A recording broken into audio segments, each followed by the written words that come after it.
Welcome back to another episode of the Career Vault podcast. And today I'm excited to bring to the table one of our star clients. He's already inspired so many in our community, John Peebles, and he's a supply chain leader in lean manufacturing leader, transformational leader, service minded, people driven. And really, I think for me, it's just highly conscious and aware of his impact on people, and it goes with the name, John Peoples. So, John, thank you so much for joining us. Olivia, thank you, and it's great to see you again, and thank you for those gracious remarks. I appreciate that. Absolutely. So, obviously, when we met, you were going through a huge executive career transition. You were entering one of the toughest job markets in the last decade, and, it's been really competitive out there, and you were able to successfully transition. Can you share a little bit about, like, where you were when we met? Where was your mind at? What were you focused on with the career transition? Yeah, well, just a little brief, I guess, summary of my career. 20 plus years now in supply chain leadership and manufacturing leadership roles. My career is across organizations like Ford Motor Company, Halliburton, Coca-Cola, Domino's Pizza, Kroger. And I've led everything from startup operations and with automation to turnarounds and crisis leaderships. But at my core, Olivia, I've always tried to be a people first leader, be able to operate and execute at a high level, and someone who really believes that our careers evolve. They're not just where they move in a vertical line all of the time. So my career has been less about climbing a ladder and up the rungs of the ladder. It almost been more like a jungle gym, right? But when I found myself in a career transition and how we connected, it was really trying to understand one, that transition is not always something that is happening in a dramatic state or panic state. Sometimes transitioning is happening when we don't see it or feel it, where it doesn't seem tangible. There are little things that are happening or happen that are putting us in a state of transition, whether that's economic factors in the world, whether that is personal factors that are pulling us to grow and stretch us, family a factor. So we're always kind of in some sort of transition. But when you find yourself in a career transition, whether that means you're leaving a organization or you are looking for new opportunities, it's one where you have to settle your mind and try to question what is it that you are doing today and where are you trying to evolve to get to tomorrow. And so for me, that's what it really was about. Like, where am I trying to get to for tomorrow? What is my why? What is my North Star? And when I had some time to think about that, I connected with Career Evolve because I thought it would allow, I would call it the structure for me to operate in, to reaffirm in myself who I am, and who I continue to grow and evolve to be. Because when you're going through career transition, you can be all over the place, and your thoughts get in your head, and it can become you can go down a rabbit hole. So career evolve really helped me to put a structure in place to how I was going to transition. That's fantastic. And I know, like, for you, you just said your career has been more like a jungle gym than a ladder. I think that's really powerful analogy, especially in this market. A lot of people are being forced to look at pay cuts and go backwards. And so for you, that wasn't even in your mindset. It didn't sound like that even crossed your mind, the idea of that you were ready to do what it took to win regardless of the competition. Absolutely. No, I might have had a fleeting thought of would I have to take a pay cut, but I believed in myself, the work that I've been able to do, the people that I've been able to impact, the value that I bring to organizations and to others. And so I really chose not to focus on, "Oh my god, am I gonna have to take a pay cut?" But more on the value that I bring to organizations and I bring to people, and that the universe, or I say God, will allow me to still be able to sustain myself, in the next opportunity.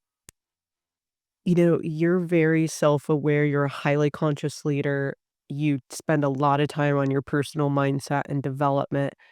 How did that evolve through this process, and what did you learn? What resistance did you find? Because you really did have to get out there and promote yourself, right?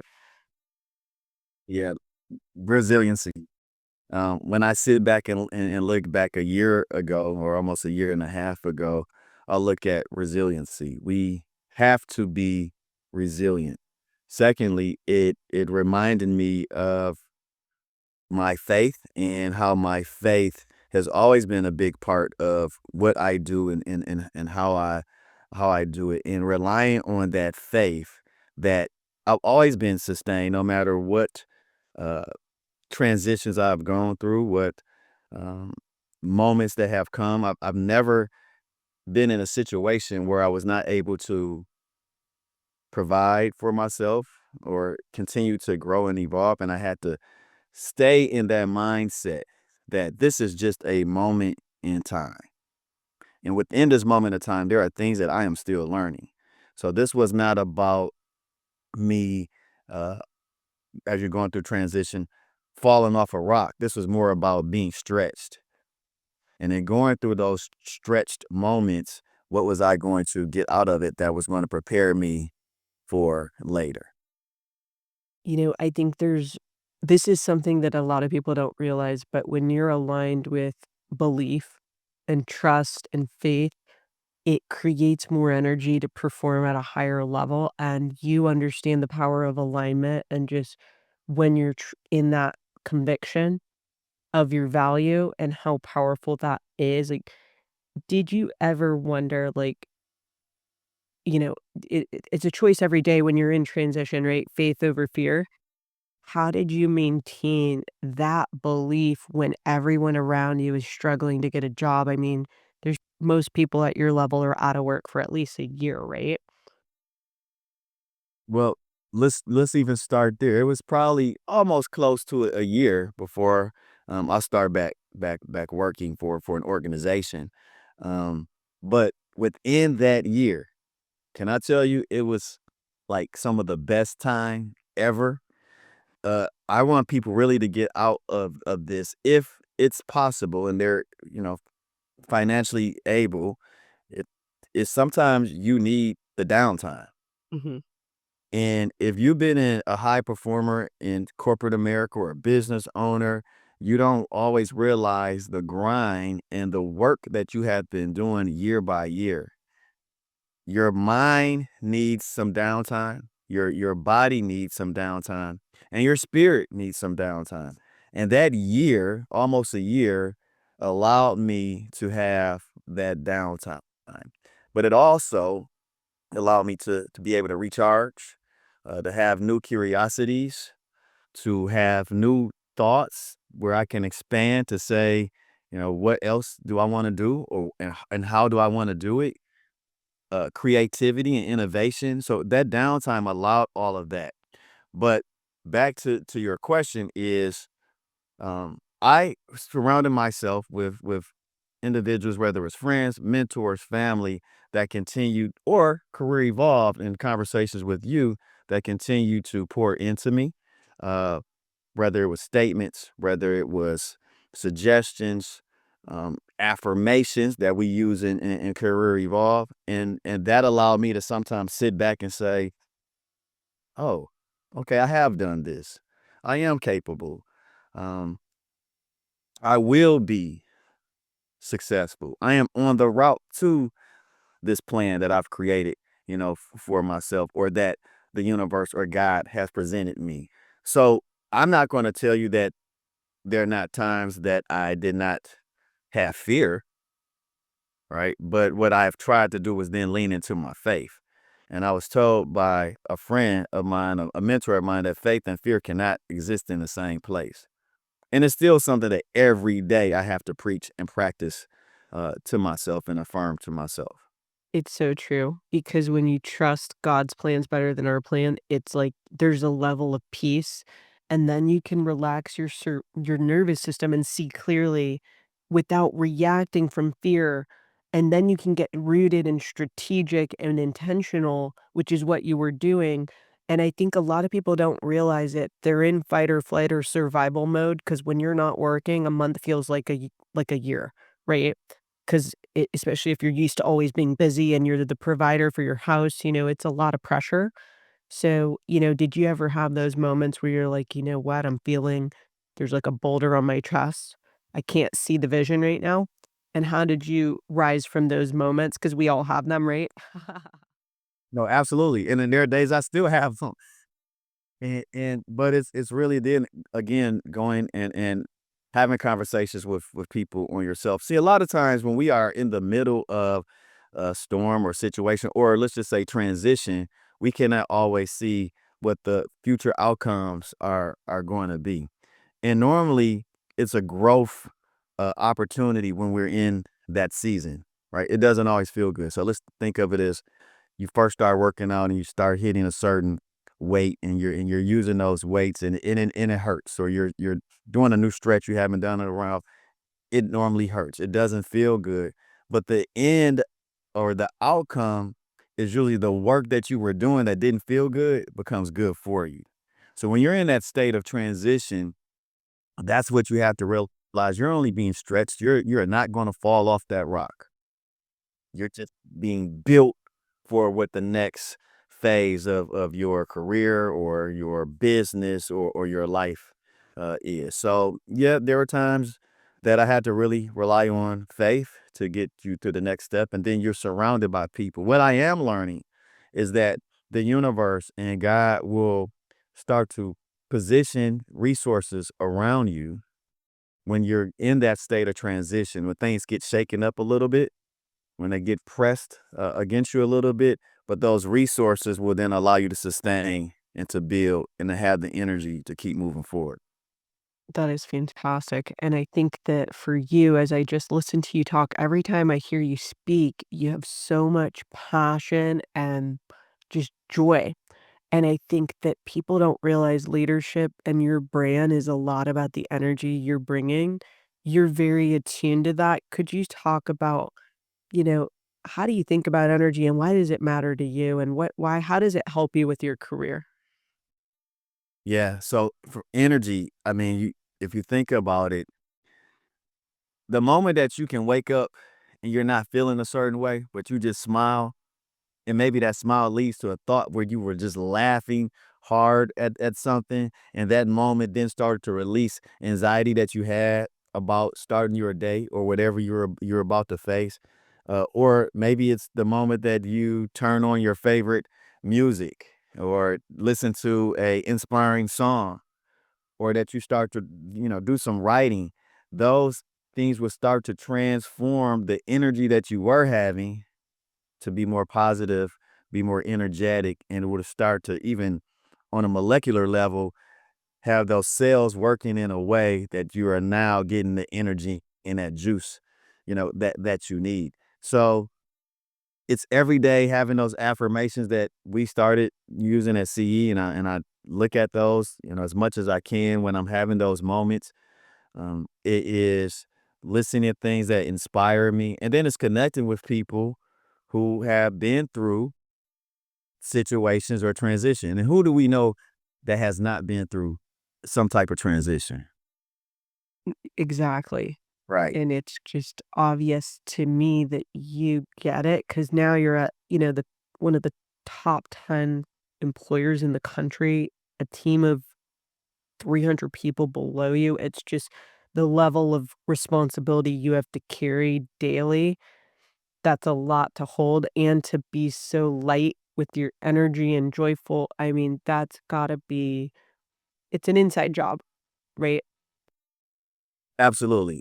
And it's something where you have to have tools, resources that you can pull from to give you that energy that you need. And for everyone that may look different, right? But it's for me, what I try to always be reminded of is that my last name is Peebles. So when I walk into those doors of an organization, a plant, is that part of my purpose is how do I connect with people and can inspire them, whether it's for that day or whether it's for a lifetime, whether it's a minute conversation or just a good morning or how are you doing to something that they may have happening outside of work or even within work is how do I inspire them.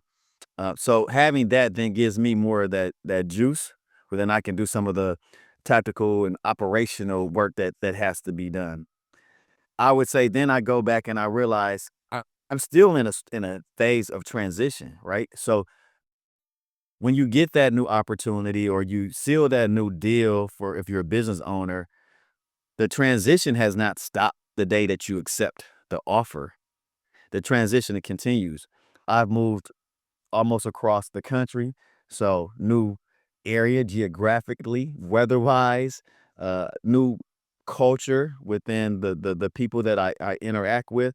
So that's still a part of the transition, but it's being open to be in that transition season and still do the work that you're called to do and that you are doing.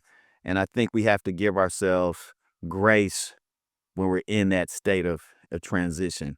So I would just kind of leave it as saying when we're going through transition, we don't have to blow up our life to say, oh my God, I'm going through this transition and what am I going to do next? And I will go back to the point that I mentioned. Sometimes transitions happen quietly. Sometimes they're happening internally before it ever shows up on a LinkedIn, right? And so we have to make sure to give ourselves grace and be open and okay to be stretched during that season of transition. Absolutely. I love what you said about, giving yourself grace in transition because that's when everything's disrupted. You don't feel rooted. You don't feel safe. You feel out of sorts. You're not in a flow. You're not feeling productive. Maybe you don't feel like your peak confidence and peak power, but still I think you brought up a lot about the identity transformation and the I ams and the work on your self concept. Tell me about how that worked through transition, because I think it's a huge reason why you continue to thrive and elevate yourself. Yeah, absolutely. So the affirmations were things that I had to use that continue to encourage myself. Sometimes you have to encourage yourself. Let's just be honest about it. Sometimes you don't have the friend or the mentor or a family member, uh, or spiritual uh, guidance there. Sometimes you have to encourage yourself and finding those nuggets. That's one of the things that CE did for me and so many others. It provided a structure around my time of uncertainty. It helped me with the language for what I was feeling, and then what was the language that I need to change in my head mentally and emotionally to get to the outcomes that I wanted to get. So CE provided those tools, those affirmations. It provided me a zone to see where I am now, and then versus like what's familiar to being able to go into what's next that's not familiar and giving me the confidence to step into that what's next. So C really gave me that framework. And it wasn't about a fantasy. You have to put in the work. It's a lot of It, work to work it on was your it was a lot of work. It was every day finding those moments where you are doing your networking opportunities. So for me, career evolved didn't necessarily tell me what to do. It helped me think better with more clarity and more assurance. and That I makes can see it's your presence and your energy and your identity as a leader that you just are the real deal, right? Like, it's obvious, and I think when people lose the title, they lose the job, they lose all the direct reports, and they're thrown out in the market. Now you get to see kinda how strong that value and belief and trust and and it's one thing to know your worth, it's another thing to command it and make it happen. So for you, congratulations, you made it through the storm, right? one of the things I share with you is I think anyone in transition, whatever it is, has to remember we are not our titles. We are not the organizations we've worked with. I say work with, not work for. We are not the just the businesses that we may have built. We're more than that, and you have to remember that. And you will always, hopefully, continue to evolve to get to your North Star. And the way you get there may not always look the same. I love this, and I see that you continue to evolve even in your new role, in your new, transition in a new state. You're still not stopping, and I just see that you really are a thought leader. You're building a personal brand, you're contributing on your own platforms, and I think a lot of executives are a little hesitant to become a thought leader and do those types of things to invest in their personal brand. Can you share about how you think about it and how that integrates into your career? Absolutely. So I'll give you a quick story. Um, I was starting at Ford Motor Company as a production supervisor in vehicle operations, basically in the plant, making cars.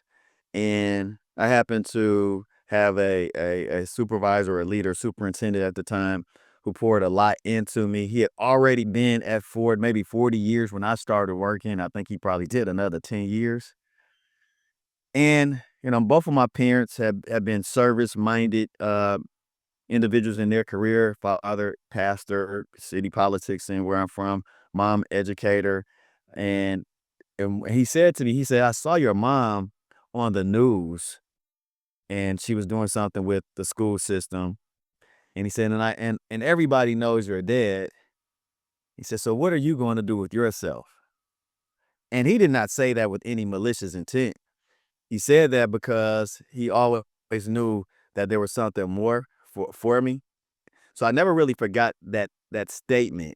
And so 20 years later, that statement still sits in me where I'm always thinking about, what is the meaning of what I am doing, whether it's leading in automotive, food and beverage, oil and gas.